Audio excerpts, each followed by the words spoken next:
ज' फैदों बे फाग्लिजराव खबर लानो फैदों।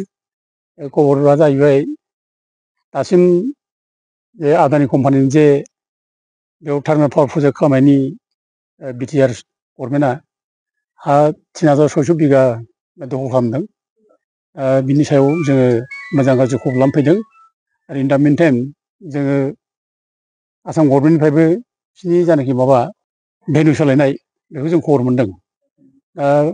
बासबारि फाग्लिजरायाव जायाबालानो दुब्रिनि बबेबा मोनसेयाव लांगोन होननानै आसामनि चिफ मिनिस्टार मानगोनां हिमन्त बिश्व शर्मा बुंदों। जों मोजां मोनदों आरो इमिडियेट जाहाथे दस्रायाव लाङो थाबनो जों बेखौ माने खावलायनो लुबैदों। मानोना बे जायगायाव बे जायगानि आफा गोरिब गुन्द्राफ्रा जाजानो लुबैयाखै, बेखौ बेयाव जाहोनो नाङा। ओंखायनो जोङो बेयाव मोजां गाज्रि खबर लाफैनानै जों बे रोखोम परिबेसनि गेजेराव जों रायजो राजानि सेन्टिमेन्टआ मा जों बेखौ खबर लानो फैदों। आसामनि गिबि मन्थ्रिया नैबे पर्बतजरा हालामनि अनगायैबो धुबुरि नङाबा गवालपारायाव लांनायनि खोथाखौ बुंबाय। अब्लाबो नैबे पर्बतजरा हालामनिनो थिफाय मंला जरा ओरै माखासे ओनसोलाव माने बेबायदि हा जरिब खालामबाय थानाय खोथाखौ जों नुनो मोनबाय थादों। बे बेलायाव मा फोरमायगोन सारा? दाखालि गोबां माने खोथा बारबाय हामबाय रिउमार जादों। बिदिनो बे ओरै माबाथिंजाय बे मा होनो मंगलाजराथिं लांनाय खोथा, पानिजारिथिं लांनाय खोथा बाथ्रा ओंखारदों। दा बेयाव मोनसे पाब्लिक गेजेराव रिसेन्टमेन्ट रिएक्सन फैदों। आरो बे रिएक्सना नैबे फाग्लिजरानि जायनाखि धौ, बेयाव आदानि कम्पानि हा होआ होननाय धौ, बे धौआनो बेयाव रिएक्सन जाहैदों जे जोंबो जाहोआ। आरो फाग्लिजराव जेरोखोम आन्दलन जादों जोंनावबो बिदिनो जागोन, बे मोनसे पानिजानि रायजो राजाफ्रा रिएक्सन देखायदों आरो मंगलजरावबो देखायदों। गतिके दा बेफोरबायदि रिएक्सनखौ नायनानै आसाम गभर्नमेन्टआ बेयाव बारंबार खालामनो नागिरनायाबो उचित नङा। आरो दा दिनै बिटिआर सरकारा बर'फोरनि सरकार जिथु, सोर दायित्व दं सोर बांसिन दिनै बुजिनो सेस्था खालामनांगौ। जे रायजो राजाफोरखौ माने गोसोआव आघात होनानै, रायजो राजाफोरखौ दुखु दोननानै, रायजो राजाफोरजों एखे थैथाब माने थैथां जुजिसोमथारनानै जे बेयाव आदानि कम्पानिनि टार्मिनेल पावार प्रजेक्ट खालामनो नागिरनाया बे जोबोर अननाय। बे बिदि खालामनो नाङा। आरो रायजो राजाफ्राथ' नुखाबाय एखे जावरिखांनाय बिरादनो, रोनसोन्द्रि जांख्रिनाय, हासिबलायलाय ओंखारनाय, जे जों एखेबारे थैनोबो जाहोआ, नांगौबा जों जिउ गारगोन थेवबो जों बेयाव हात दरलायसे होआ। दा एफा गिदिर बे धौ, एफा सेन्टिमेन्ट, बेखौ नुनानै जुदि दासिमबो जोंना बिटिआर सरकारा गावनिसो सरकारा जुदि बुजिनो सेस्था खालामोबा आरो सोर बुजिनो सेस्था खालामबावनो। दा बेखौ बुजिनो सेस्था खालामबा सौग्रावगोन, निसय सौग्रावगोन, प्रमद बर'आ सौग्रावगोन। दा बेखौ बुजिनांगौ। आरो दिनै नैबे जायनाखि पर्बतजरा फाग्लिजरानि जायनाखि धौ, आन्दलन धौ, बे धौआ दिनै फाग्लिजरायावल' कनफाइन जानानै थायाखै, दिनै सारा आसामावनो बे दिनै मोनसे एगजामपोल बादि मोनसे दिनै जाबाय। बयबो मख'सै दा फाग्लिजरानि बाथ्राखौ बयबो मख'सै। आरो बे आन्दलना दिनै मोनसे हिस्ट्रिक जाबाय। बेबायदि आन्दलन फ्राय जाफेराखै। जोङो गिबियाव जों खोनादोंमोन बड'फा उपेन्द्रनाथ ब्रह्मनि समाव, आं बै समाव दङ, उपेन्द्रनाथ ब्रह्मनि आन्दलन समाव बिदिनो बर'फ्रा पुलिसफोरखौ होसोदों, हासिबलायलाय एखेबारे बिरादनो। दा बे आन्दलना बै समाव जादों, बिराद गिदिर आन्दलन। आरो दिनै बे आन्दलननि धौआ दिनै आरोबाव नैबे फाग्लिजराव फैबाय, हासिबलायलाय आन्दलन खालामनाय बे धौ।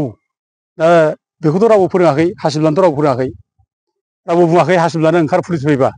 खिन्थु अट'मेटिक रायजो राजाफ्रा गावसोरनो हासिब लानो ओंखारदों। आरो बे हासिब लानो ओंखारनाय आन्दलननि मोनसे सेकेन्ड फेज बियो उपेन्द्रनाथ ब्रह्मनि समनि। बिनि सिगां बे फाग्लिजराव जायनाखि आन्दलन जाबाय, बिनि सिगां आन्दलन जायाखै। दा प्रमद बर'मोना आन्दलन खालामदोंमोन। बे प्रमद बर'नि आन्दलनाव खुनु बिदि आन्दलन जाफेराखै। बिदि खुनु जे बिदि गिलु बालु पुलिसजों सौग्रावलायनाय, पुलिसजों नाख्रोब नासि जालायनाय आन्दलन बिदि नुफेराखै, खोनाफेराखै प्रमद बर'नि समाव। दा ओंखायनो प्रमद बर'आ बेखौ बुजिनो सेस्था खालामाखै बिसोरो, जे रायजोनि रिएक्सना मा, रायजोनि रिसेन्टमेन्टआ मा, रायजोनि खुद्रिनाया मा, बेखौ बुजिनो सेस्था खालामाखै। रायजोफ्रा खुद्रिब्ला जे एखेबारे बिराद मोनसे माने जुजिनायनि मोनसे स्पिरिटजों जे हासिब लानो ओंखारो बर' हिनजावफ्रा, बेखौ बे बुजियाखै। आरो बेनाव बेनि मोनसे लेसन बे मोनाखै। माने बड'फा उपेन्द्रनाथ ब्रह्मनि आन्दलननि सोमोन्दै बे जेबो मिथियाखै, जेबो गियान गैया। बड'फा उपेन्द्रनाथ ब्रह्मनि समाव पुलिसफोरखौ हासिबलायलाय होसोदों रायजो राजाफ्रा, आइजोफ्रा। आरो बेजों देरहानाय बायदि मोनदों। जेब्लानोखि गाइदे हेलेनाखौ गावथारदों 1988आव 12 मे, बे समाव बर' आइजोफ्रा हासिबलायलाय बयबो पुलिसफोरखौ होसोदों। पुलिसफ्रा बिराद खारनो गोनां जादों। बे मोनसे आन्दलनमोन। ओमफ्राय जेब्ला बड'फा उपेन्द्रनाथ ब्रह्मआ माबायाव सराइबिलाव जेब्ला थाफैदोंमोन दसे सम, बियो जोंनाव बिराद डिस्टार्ब मोनबाय थादों। जे पुलिस मिलिटारि फैबाय थायो अनेक खबर लाफैबाय थायो जोंनाव थाब्ला मानसिफोर बयबो फैबाय थायो जिरायनो मोनाखिसै खामानि दामानि गथिखे आं जिरायनो थांसै होननानै बियो गावनि असे लोगो धन होननाय डक्टर धन बेनाव बे सराइबिलाव थाहैदों।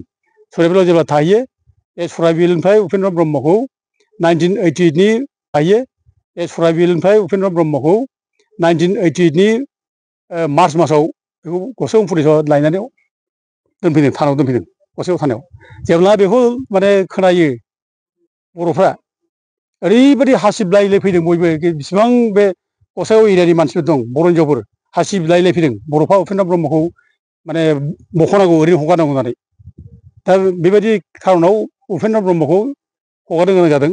दा बेफोरबायदि धौ जे बै समाव जादों बेखौ दिनै जोंनि माने प्रमद बर'आ खुनु उपलब्धि खालामाखै जेबो बुजियाखै बे बिदि आन्दलन जायो जाय फले बे बिराद सहस लादों बे दा दिनै बेयाव ठक्कर जाबाय बे नुबाय बे बासबारियाव दिनै फाग्लिजराव जे हासिबलायलाय ओंखारबाय हासिबलायलाय ओंखारनाय बे गावनि मोनथाय गावनि अधिकारखौ लानानै बे ओंखारदों आरो बेयाव रावबो बेखौ फोरोङाखै गावबो फोरोङाखै गावबा गाव ओंखारनानै बे माने हानि अधिकारखौ माने मोननो थाखाय जुजिनाय बियो दा बेखौ प्रमद बर'आ बुजिनांगौ आरो बेखौ जुदि बुजिनो रोङाखैब्ला दिनै बे माने फाग्लि जरानि जानाखि आन्दलन धौ बे धौआ बे गावनि फैगौ इलेक्सनाव बिराद गोहोम गोलैगोन आरो निस्सय बे रायजो राजानि जायनाखि दुखु दाहानि आन्दलन बे दुखु दाहानि आन्दलना प्रमद बर'खौ एबार गादिनिफ्राय बोख्लायगोन बेनो बेनिखायनो बे हुसियार जानाया मोजां साबधान जानाया मोजां।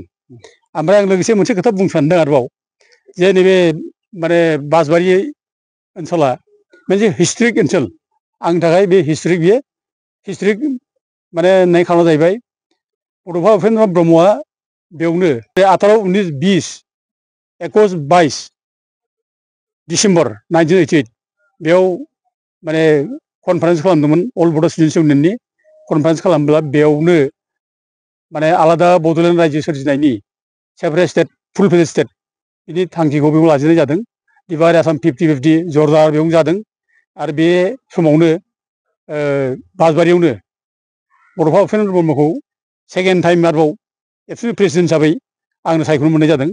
ओंखायनो बे हिस्ट'रिक बे आरो बेजों लोगोसे दिनै जानाखि हासिब लालायनानै आन्दलन जाबाय बे मोनसे हिस्ट'रिक बेनि थाखाय बे स्पेसियेल जायगा बे आंनि थाखाय आं बेखौ बुंदों आरोखि दा बेजोंनो दिनै बर' हारिनि गेजेराव मोनसे रिभलिउसननि मोनसे धौ दिनै जांख्रिनायनि मोनसे मेम'रि रायजोनि गेजेराव लाबोबाय उपेन्द्र ब्रह्मनि आन्दलननि जायनाखि मेम'रि बेखौ सोनो हानाय जाबाय। ओंखायनो आंनि थाखाय बे बासबारि ओनसोला स्पेसियेल एरिया बे।